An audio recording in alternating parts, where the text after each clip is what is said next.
My name is Gabe the Painter, and over the past couple of weeks, I've been working on one of the greatest paintings I have ever been in the process of producing, and it is probably one of the most meaningful paintings I've ever been in the process of producing as well. I'm kind of going for the style of Rembrandt, which means multiple layers upon layers upon layers, adding details again and again and again and again. Now, obviously, I can't say that it hasn't come with some of its struggles, because it definitely has. Now, as far as the process, I'm going to go into explaining, but first, let's roll the intro. My name is Gabe the Painter. Enjoy the video, and make sure to subscribe.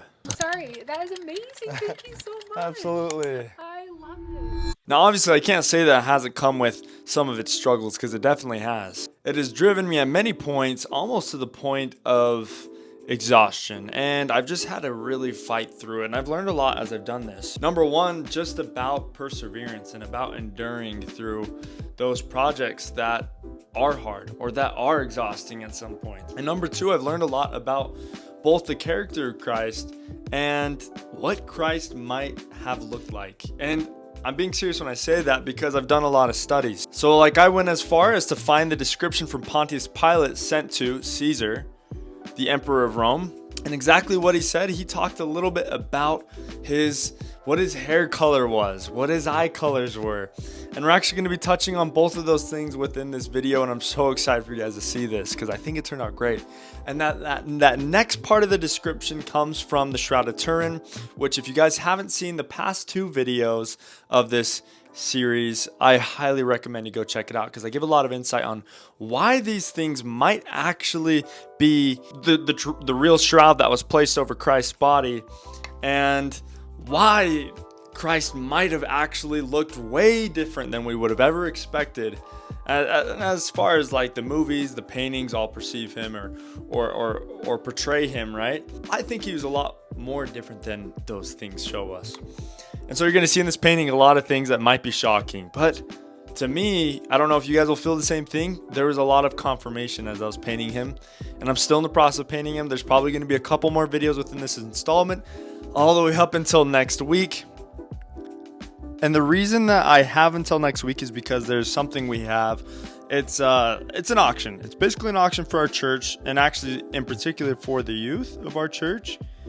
And I am going to make a couple copies of this. So the one that's going to be given away to the auction or donated is going to be kind of a larger print that I'm going to paint on top of again. So stay tuned for that video, where I don't know if I'll finish this particular painting by then. I can easily just make a print, do another layer, add what I can there, and then finish this one later so that it's ready to sell with the highest quality. I don't know how long I'll take with this. It could take a year, but I'm excited. There's a lot coming to this. It feels like God's been really moving me to do this as well, and that's been powerful in and of itself.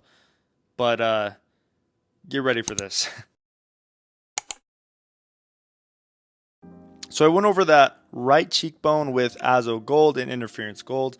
Those are the two colors that I love using, especially for these veil parts of this painting, which are basically just additional layers to add shine, or they're a little bit more see-through. Interference Gold actually is what I use for the background. If you see that really kind of flaky golden look, that's what that's from. Super, super cool. And then the Azo Gold is kind of, actually, it's funny. It's an oranger color. It kind of looks like a burnt umber in the bottle, but once it's on the canvas, it's kind of more yellow. So I'm kind of doing it everywhere, adding a layer.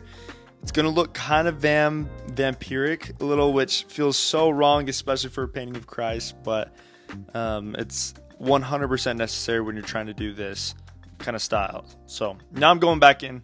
We're going to go into shadows. So shadows, this is where it's super important. Of course, in order to make a face look three-dimensional, or to make anything look three-dimensional, you have to have the highlights and the shadows, right? Without those things, it kind of ceases to register in your brain that it could be real, right? So that's what we're focusing on, getting really dark and really light. And yes, it needs more shadows. And yes, the face looks a little bit lopsided. Now I'm going to shut up, just listen, watch. Oh, okay. Gabe, can you give us the internet? Yeah. Oh, yes. Well, Gabe, do you like this picture? Let's see. It's always when you're not feeling motivated that everything starts to try and hold you back. Okay, now I just want to recorrect myself a little bit. When I was adding that veil, as I was talking about, I said shine. Okay, I'm so dumb for that. I was trying to soften the face. So that's kind of what that's for. When you're adding those extra layers, you're softening bone structures, or the kind of the shadows that you put in that are necessary, but supposed to be kind of under one of those lighter layers, right? So it looks more skin-like, right? It's kind of like you're adding the bones and you're going on top of the skin. Now I'm going in with some gloss. This is to add a little bit more depth. So I'm looking at mostly shadows for this. So under the nose, that's a big spot. Now, if you want to, buy this gloss yourself, it's called Gloss Medium. It's from the brand Golden. And I know you can't really tell what's happening, but in person, this changes the picture completely. It really does make it feel lifelike in a really crazy way. And now if you look at the cheekbones and stuff, that's kind of where you can see that golden reflection.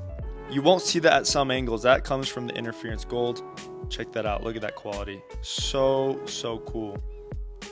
So I like to have something that is fun to look at when you're looking at it from different angles. So we got the shine, we got the gold, and of course the eyes a little off. So we're getting there.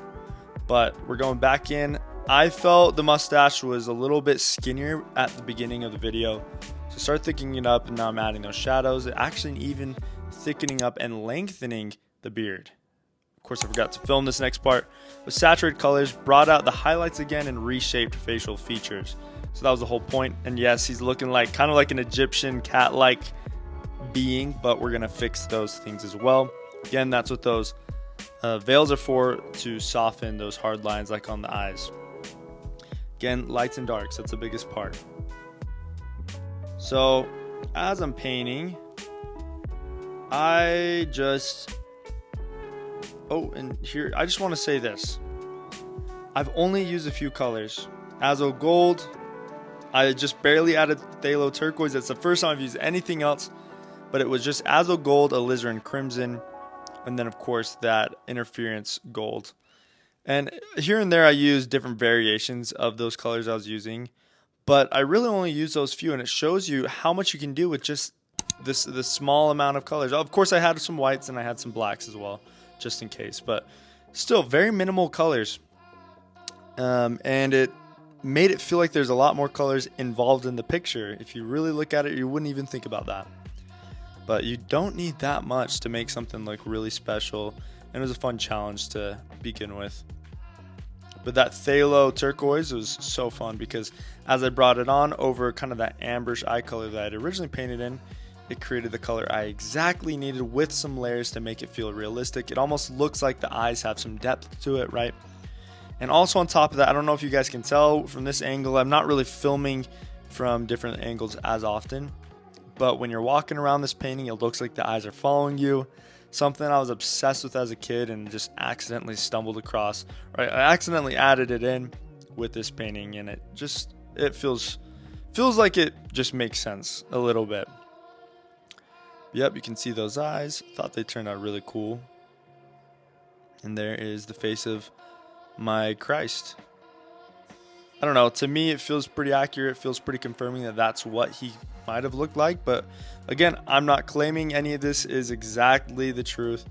I'm just saying this feels right to me as the artist. And there's some more kind of just the effects, the shine and the golds and the interference that I added, right? So it's really cool to look at. But that's really all I've got for this painting today. I hope you guys enjoyed it. I've got plenty more to do, so just stay tuned. Keep watching. More videos every single week. Check it out. Yes. Okay. All right. My name is Gabe the Painter. I hope you guys enjoyed this painting. As you can see, it means a lot to me. This painting does. I've worked really, really hard on it. It's been several hours. And as far as editing too, we're talking about 4 hours of footage every single week, which is shocking because some of that is also time-lapse footage, and I have to narrow it down somehow to 8 to 10 minutes, and that's kind of a crazy feeling. But I've really enjoyed it. It's been ultra inspiring, and again, if you guys haven't seen the last two videos, please go check them out. This isn't just the only one. I have a lot explaining the process as to how to do things and how you can accomplish a similar look with your own portraits yourself. Please like this video and subscribe so you guys don't miss any of my other videos. And especially so you don't miss that video of the auction next week. And I'll see you later.